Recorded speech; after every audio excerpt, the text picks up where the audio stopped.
Oke, baik. Selamat pagi semuanya. Perkenalkan, nama saya Angelia Leonardi, biasa disapa dengan Angel. Hari ini saya akan membawakan beberapa materi, terutama terkait dengan mata kuliah Moving Image Directing in Animation. Oke, kalau begitu saya akan menjelaskan sedikit mengenai RPKPS atau rencana dari pembelajaran yang akan dilakukan bersama di kelas ini. Jadi untuk mata kuliahnya kodenya ANI 631, Moving Image Directing in Animation.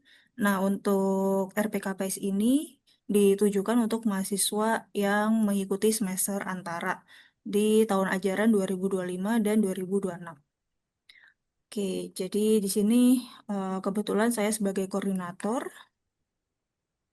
Kemudian deskripsi dari mata kuliah ini adalah mengajarkan mahasiswa mengenai teori dan juga teknik untuk menghasilkan konsep dan arahan dari elemen pengadeganan pada film dan animasi ya. Jadi luarannya tentu berupa sebuah animasi pendek yang melibatkan prinsip-prinsip animasi menggunakan teknik frame by frame.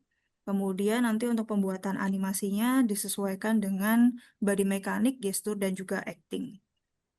Nah, untuk capaian pembelajaran dari mata kuliah ini apa sih? Yang pertama sih, pasti kalian mampu memproduksi gambar bergerak dan produk turunannya, memanfaatkan teknologi. Kemudian kalian mampu menyampaikan informasi dan mempresentasikan ide, kemudian melakukan penelitian dan punya keterampilan juga untuk menghasilkan si karya gambar bergerak ini.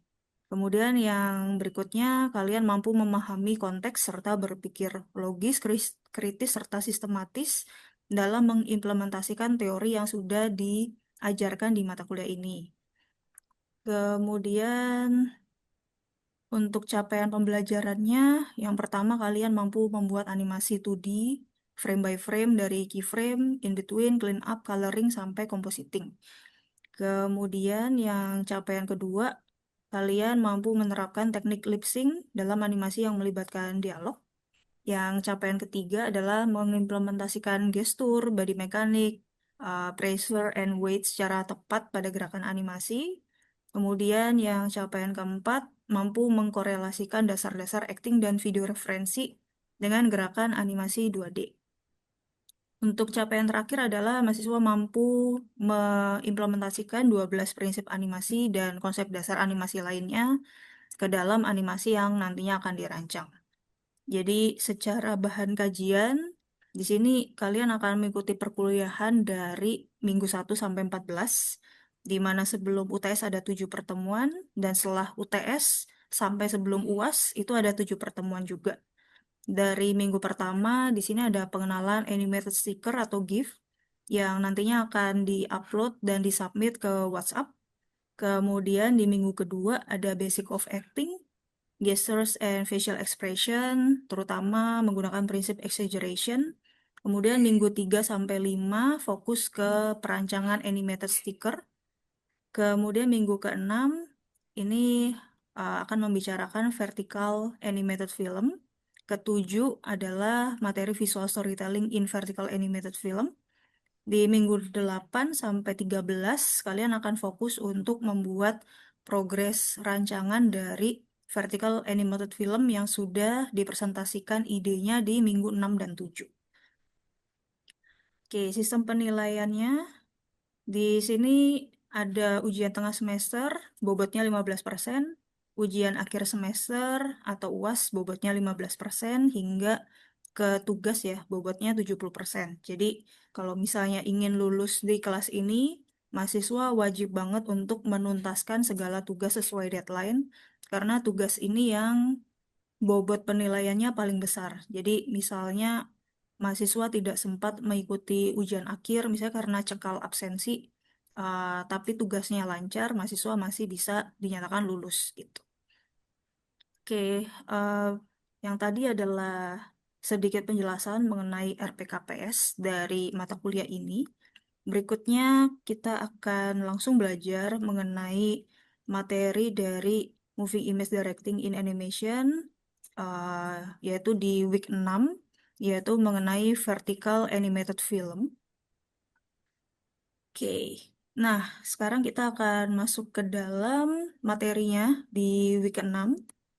Sebelumnya, saya akan reminder mengenai lesson plan tadi. Jadi, untuk kelas Moving Image Directing in Animation, untuk kelas semester antara itu sistemnya workshop.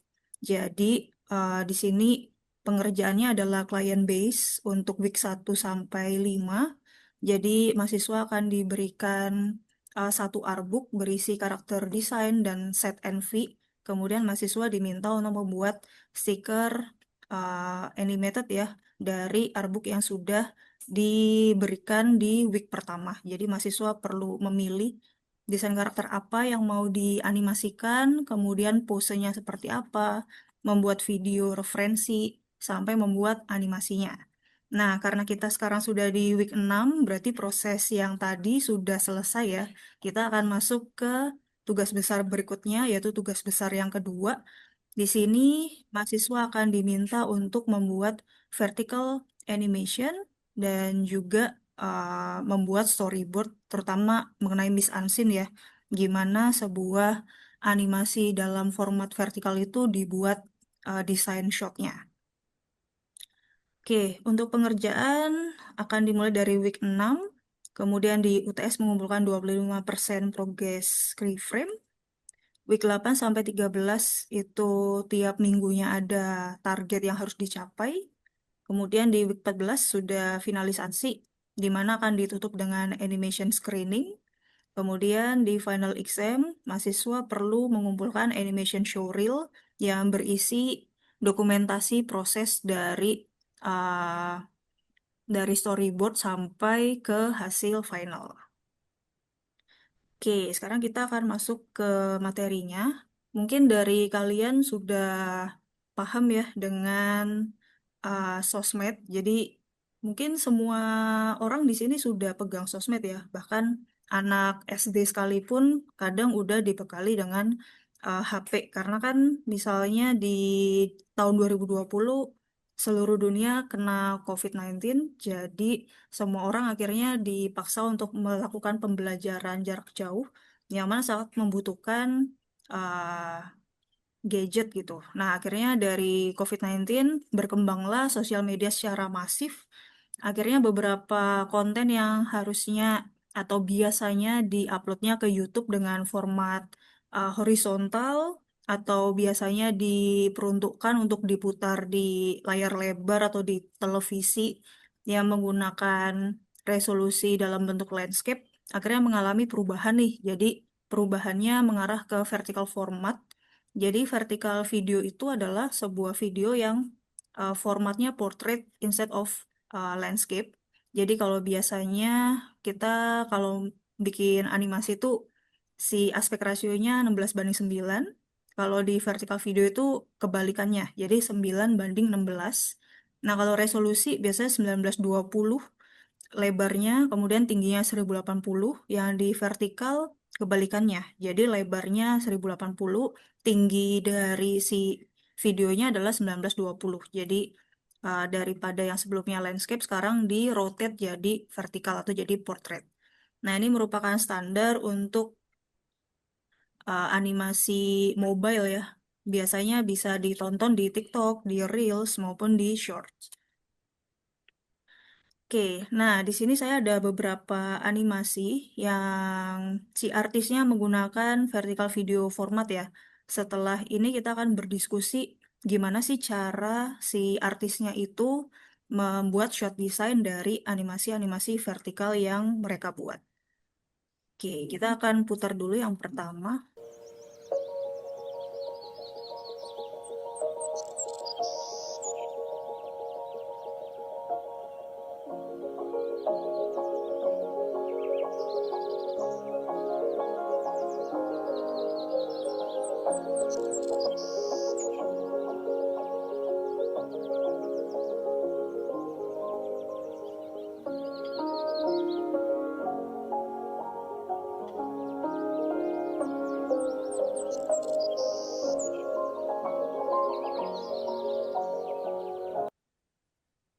Oke, tadi video yang pertama, kita lanjut ke video yang kedua.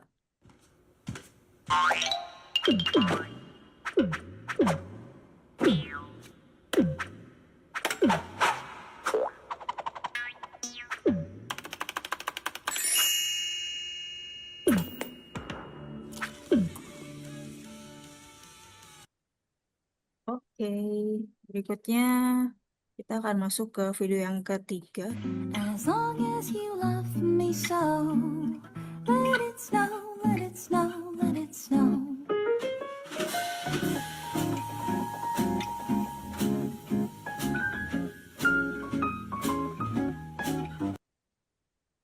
Oke, nah itu tadi ketiga video karena ini kan untuk Instagram dan Reels ya. Jadi memang tidak bisa disamakan dengan format yang landscape, terutama dari segi durasi.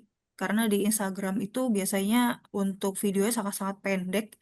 Jadi biasanya untuk durasinya antara 15 detik sampai paling lama 1 menit. Jadi di dalam 1 menit itu gimana caranya agar si desainer atau animatornya bisa menyampaikan konten yang diinginkan dengan cepat dan tepat ke audiens. Nah, di sini yang akan kita bahas bagaimana cara pengambilan shotnya. Nah, jadi untuk pengambilan shot, biasanya kita akan perlu yang namanya mise en scene, yaitu bagaimana sih kita mengorganisasikan seluruh elemen visual dari setting, lighting, kostum, make up, props, kemudian aktor dan compositing untuk menampilkan tema yang diinginkan gitu. Biasanya mise en scene diperlukan buat menggrab si audience attention, kemudian establish mood, kemudian bisa menyampaikan hubungan antar tokoh, kemudian bisa mensupport tema yang diinginkan, kemudian bisa menyampaikan visual storytelling tanpa terlalu banyak dialog.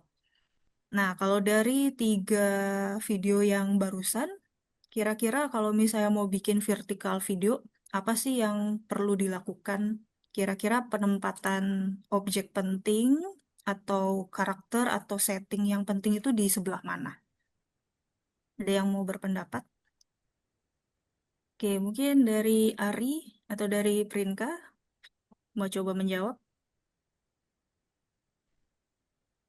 Kalau vertical video mise en scene ya, Hmm, gimana cara desainernya format videonya gitu? cara menempatkan si objek penting atau point of interest dari sebuah frame. Kalau Kayaknya dari kalau misalnya yang komposisi kayak gini tuh masih berlaku nggak ya di mise en scene hmm, eh, vertical video gitu kayak Rule of Thirds TKK? oke, oke, berarti bisa pakai rule of third ya. Oke, kalau menurut Ari gimana? Mungkin bisa dimasukkan ke bagian tengah supaya orang-orang tahu apa yang mereka lihat. Oke, berarti kata kuncinya tadi ada 2 ya, rule of third dan bagian tengah dari frame. Oke.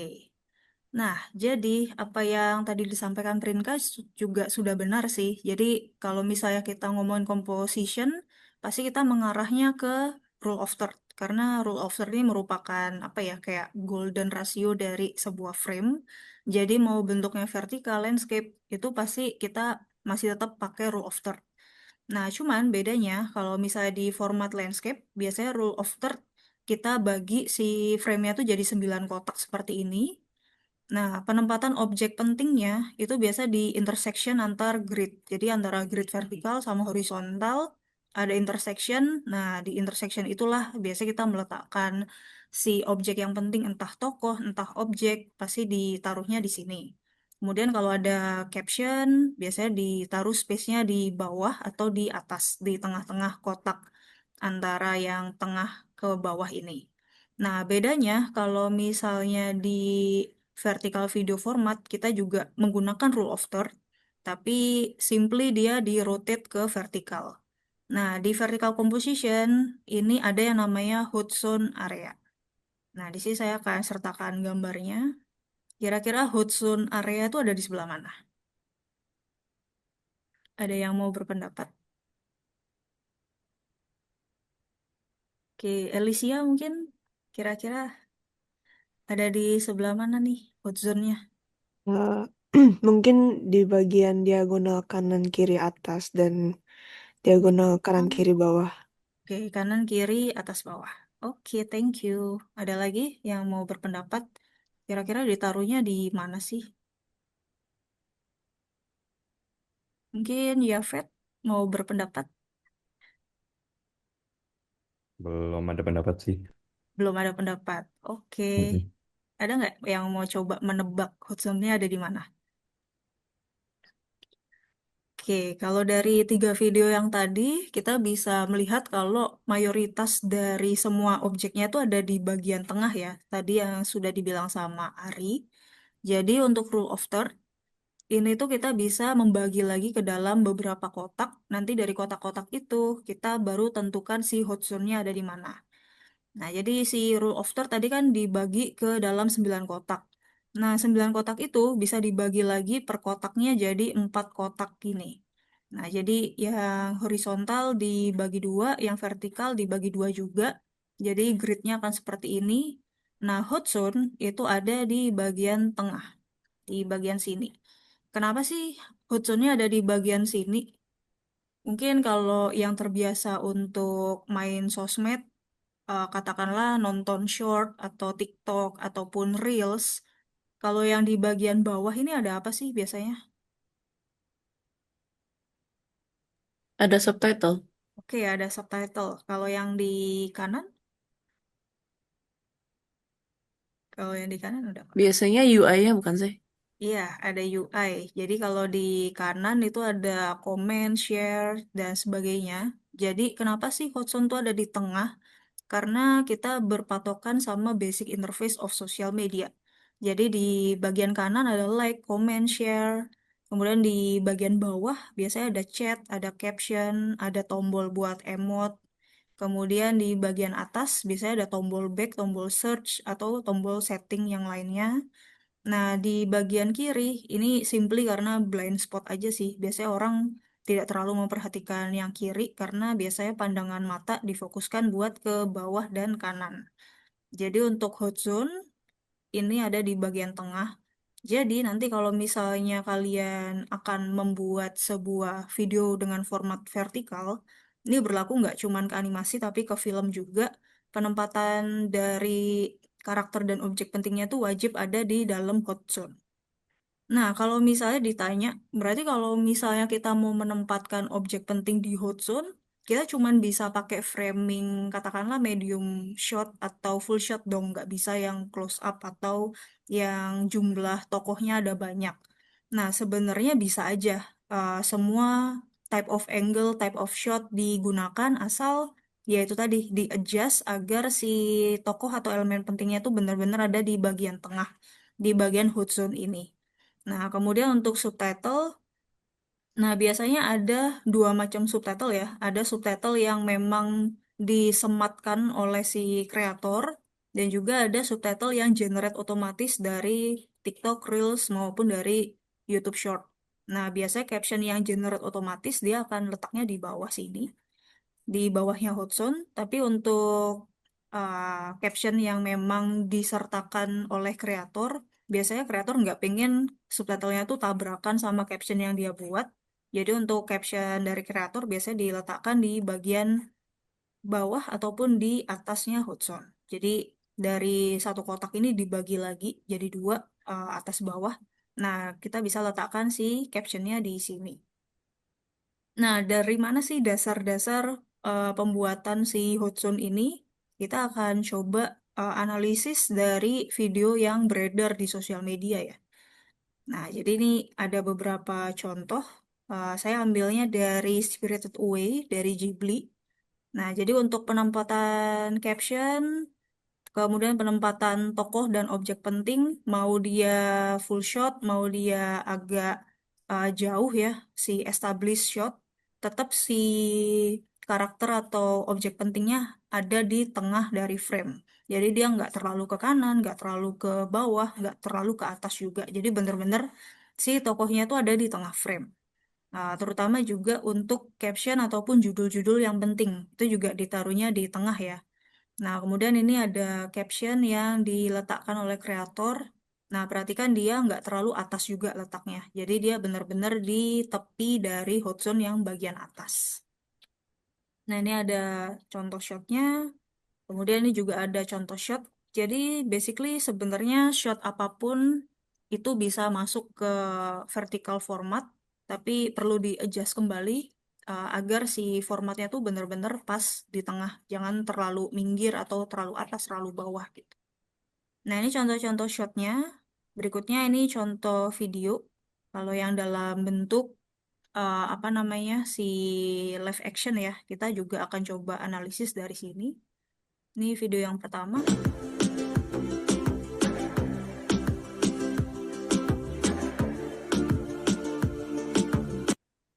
Nah, ini short video juga 15 detik sama. Jadi kalau diperhatikan semua elemen yang penting itu ada di bagian tengah sini ya. Jadi dia nggak pernah terlalu atas maupun terlalu bawah. Oke, next ini ada drama yang seliwer-seliwer dan sering jadi trending di short. 我最近老想吐，你刚吃了2个汉堡，这样酸辣粉会难受，你不想出去怪了？学得精吧你？怎么了，我的大小姐？医生说我肚子里长了个东西，什么？肿瘤还是结节？孙子，去医院！去你个大头！我这是怀孕了，你要当爸爸了？是吧？ Nah, ini adalah format dari drama Cina atau Dracin. Nah, untuk menganalisis shotnya, kalian bisa belajar juga dari shot-shot yang ada di Dracin ya, teman-teman. Terutama yang di satu shotnya lebih dari 2 karakter gitu. Cara nge-shootnya gimana sih biar flow-nya tetap enak gitu.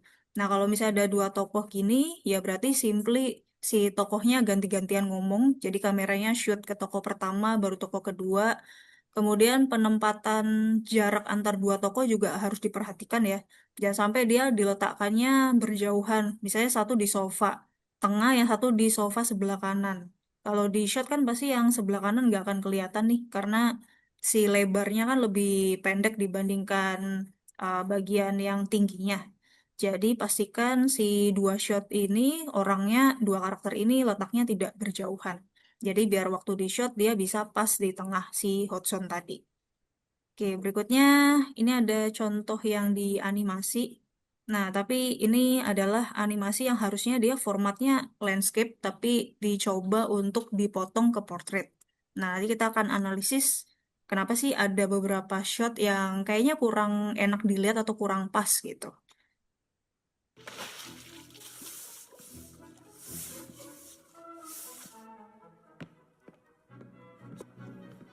Sophie, please help me. I'm going out. Please, get me some firewood quick. Quick, come on. Hey, please help me. Hey, what are you doing? No, don't.